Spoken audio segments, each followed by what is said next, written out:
Praise the name of the Lord. It's so good to come into your home today.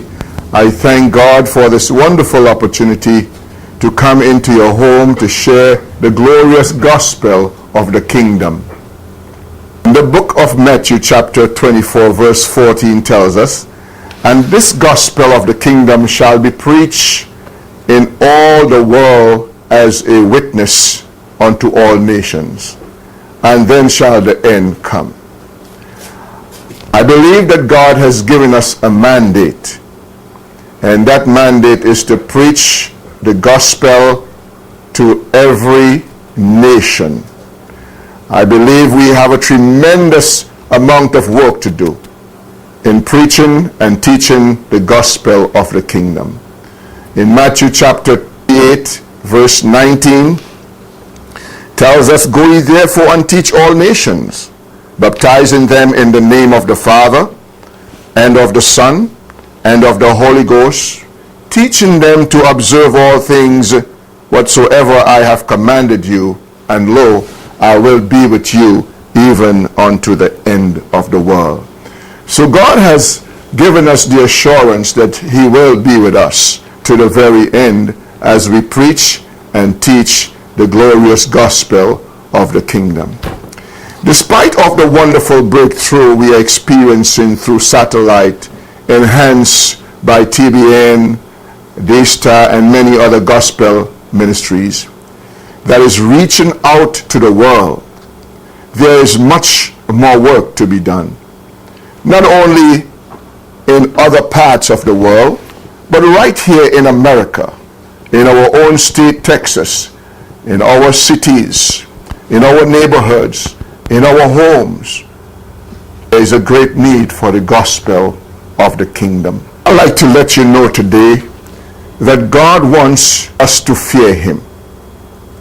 Now, I'm not speaking of a doomsday fear, but I am speaking of a profound feeling of awe and respect, knowing that God is omnipotent, knowing that God is omnipresent, knowing that God is omniscient, which reminds me of the psalmist David when he said, "O Lord, our Lord, how excellent is thy name in all the earth." How excellent is thy name in all the earth.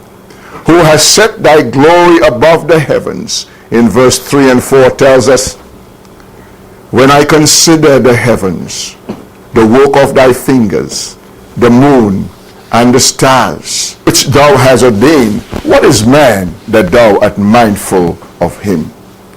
And the Son of Man that thou visitest him." I can imagine seeing the psalmist David opening his door, looking to the skies, and making these remarks.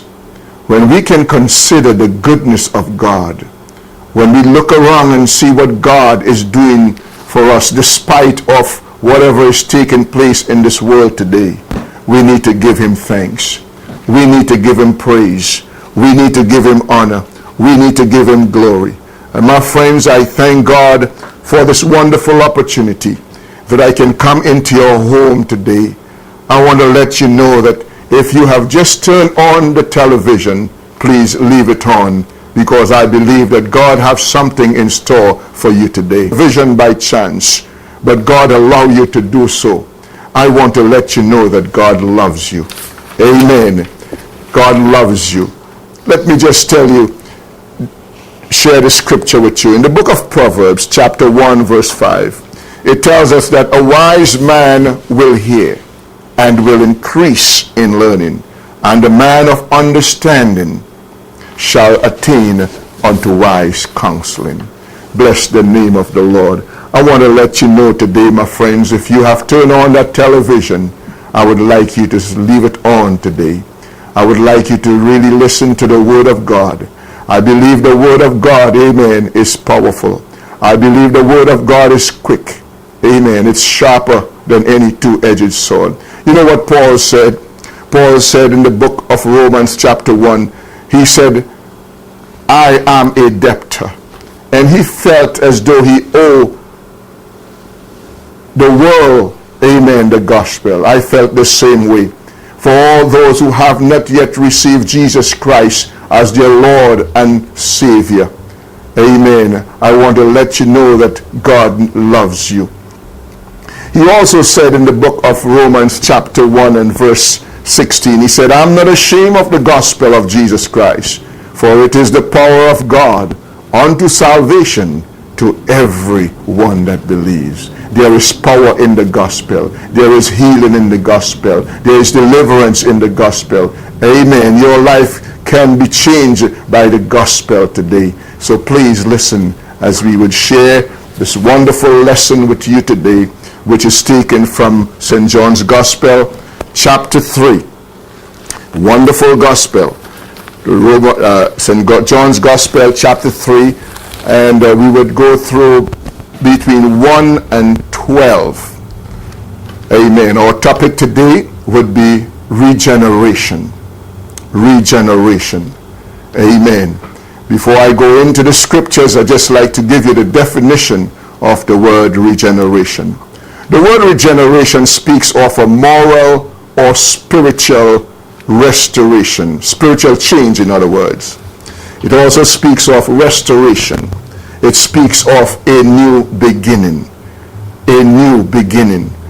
But Jesus Christ put it in this simple way. He said, you must be born again. Amen. Every man must be born again. It's a statement that was made by Jesus Christ that Nicodemus himself did not fully understand. And this was explained to a well-known master of Israel. His name was Nicodemus. The name Nicodemus was well known in Israel. It means victory over the people. Now we like to take our time here this evening and share with you from the gospel. So I'll be reading from verse 1, John's Gospel, chapter 3. It tells us, there was a man of the Pharisees named Nicodemus, a ruler of the Jews. I would pause there for a while.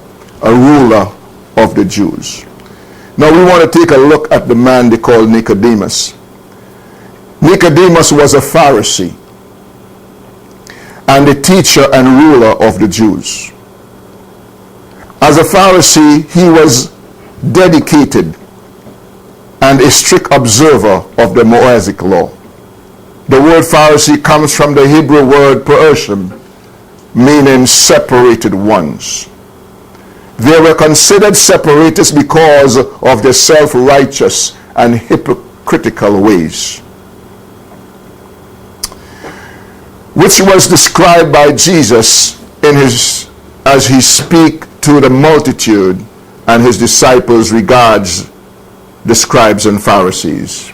You find that in Matthew chapter 23, verses 1 to 36. He said, because of their extreme attitude and ignorance, they shut up the kingdom of heaven against men. So neither they or those who want to enter are able to enter. Jesus called them hypocrites, blind guides, white sepulchres. He said they are offsprings from the children that killed the prophets. They are vipers. Jesus said, beware of these people. My friends, that Pharisee